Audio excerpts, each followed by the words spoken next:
nous avons conçu ce site internet pour l'amour du Père, d'abord comme un recueil moderne des psaumes avec vidéos et commentaires par des personnalités à l'engagement emblématique. Ensuite, comme le psautier des moines et de tous les croyants qui prient tous les jours avec les psaumes la liturgie des heures. Mais aussi comme un vitrail vivant, réflexion de l'amour du Père pour un cœur à cœur avec lui, Dieu, Abba Père, Créateur et Sauveur.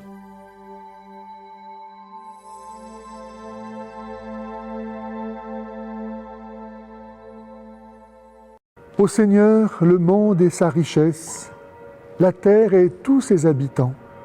C'est lui qui l'a fondée sur les mers et la garde inébranlable sur les flots. Qui peut gravir la montagne du Seigneur et se tenir dans le lieu saint? L'homme au cœur pur, aux mains innocentes, qui ne livre pas son âme aux idoles et ne dit pas de faux serments. Il obtient du Seigneur la bénédiction et de Dieu son Sauveur la justice. Voici le peuple de ceux qui le cherchent. Voici Jacob qui recherche ta face. Portes, levez vos frontons. Élevez-vous, portes éternelles, qu'il entre le roi de gloire. Qui est ce roi de gloire? C'est le Seigneur, le fort, le vaillant des combats. Portes, levez vos frontons. Élevez-vous, portes éternelles, qu'il entre le roi de gloire. Qui est ce roi de gloire? C'est le Seigneur, Dieu de l'univers. C'est lui, le roi de gloire. Gloire au Père, au Fils et au Saint-Esprit.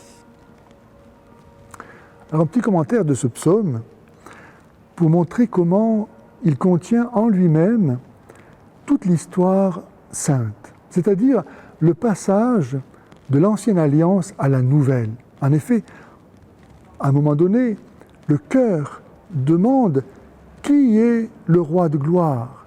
Et on répond, c'est le fort, le vaillant, le Seigneur des combats. Et là, on voit le Dieu tribal, celui qui livre, comme les autres dieux, la guerre au bénéfice de son peuple, Israël. Mais ça ne suffit pas. Au cœur qui demande, mais porte, levez vos frontons, qui est ce gloire? Qu'il vienne, autrement dit, qu'il vienne. Et là, on a la réponse, c'est le Seigneur Dieu de l'univers. Alors là, on comprend que le Dieu d'Israël élargit son alliance, non plus seulement avec Israël, mais avec le monde entier. Et donc c'est le roi de gloire, c'est Jésus lui-même qui vient faire passer l'alliance initiée en Abraham, conclue avec Moïse, rappelée par tous les prophètes, aux dimensions de l'univers. Et c'est donc l'avènement de l'Église catholique, c'est-à-dire universelle. Je suis le père Guy Pagès, prêtre du diocèse de Paris. Je suis en mission d'études et de recherche et je consacre cette mission à l'évangélisation en priorité des musulmans par le biais d'ouvrages, de tracts et de vidéos que je publie sur Internet, notamment sur mon site islametverité.com, qui a déjà été détruit, piraté 4 fois. Mais donc nous sommes en train de le reconstruire et de le blinder. Ceci dit, l'évangélisation des musulmans est vraiment un enjeu actuellement aussi urgent que vital.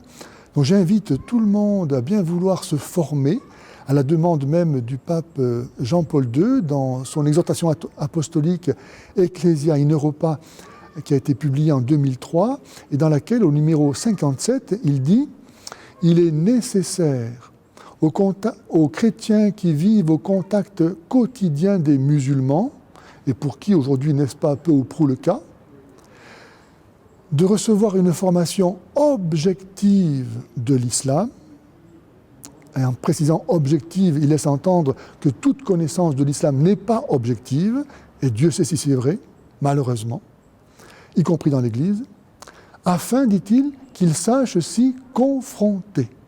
Donc le pape Jean-Paul II, en 2003, a appelé les chrétiens à acquérir une connaissance objective de l'islam que je prétends donner sur mon site afin que les chrétiens soient capables de se confronter à l'islam, qui n'est pas avec moi et contre moi, dit Jésus.